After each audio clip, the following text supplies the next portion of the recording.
আজকে আমরা চলে এসেছি পুকুর পাড়ে আম গাছ থেকে আম পাড়তে। বাচ্চা কাচ্চারা সহ সবাই মিলে চলে এসেছি।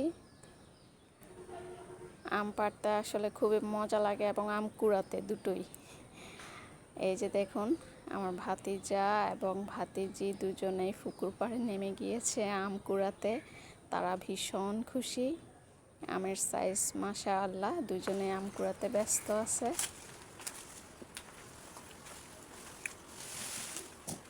সবাইকে স্বাগতম ফারহাস গ্যালারিতে। যারা চ্যানেলটি এখনও সাবস্ক্রাইব করেননি অবশ্যই সাবস্ক্রাইব করে দিন এবং ভিডিওটি ভালো লাগলে লাইক কমেন্ট শেয়ার করে দিন। এখন গাছে আর কাছে আম নেই, এখন আমগুলো ঘরে রেখে দিলে পেকে যাবে এবং গাছ পাকা অনেক আম আছে। পুকুর পাড়ে খুব অল্প পরিমাণে আম পেড়েছিলাম, কারণ গাছে থাকতে এর আগে পেড়ে আচার করা হয়েছিল।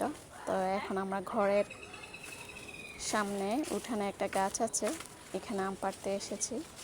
মাশাআল্লাহ, এই গাছে আলহামদুলিল্লাহ মোটামুটি ভালোই আম এসেছে এবার।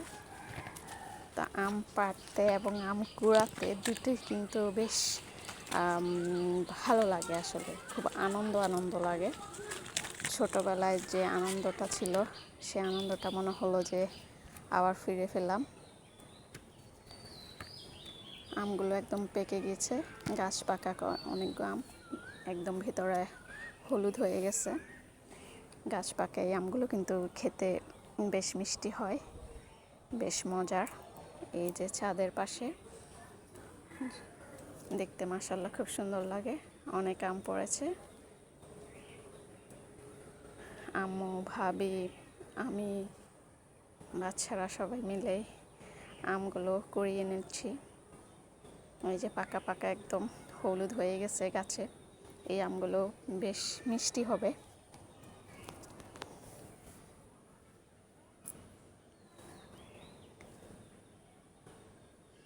গাছের আম খাওয়ার মজাটা আসলে অন্যরকম, তার উপরে নিজ হাতে পেড়ে খাওয়া তো আরও বেশি ভালো লাগে।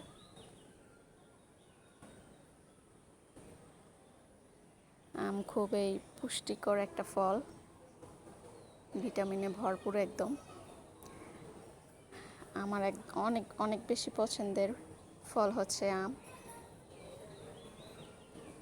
আমি অনেক বেশি পরিমাণে আম খেতে পারি, বেশ ভালো লাগে আমার। আমের সিজন আসলে তো আমার মন চাই 3 বেলায় আম খাই, মুড়ি মাখিয়ে আম খাই, ভাত মাখিয়ে, রুটি দিয়ে। গাছ পাকা আমে অন্যরকম একটা গ্রান থাকে, মিষ্টি একটা গ্রান। এই যে এই আমটা একদম হলুদ হয়ে গেছে। এই যে সবগুলো আম ধুয়ে নিলাম। এগুলো ঘরে 1-2 দিন রেখে দিলে আরও একটু ভালো মিষ্টি নরম হয়ে যাবে। এই যে একটা আম দেখুন ভিতরে কি পরিমাণ হলুদ হয়েছে এবং অনেক মিষ্টি। ভিডিওটি দেখার জন্য ধন্যবাদ সবাইকে।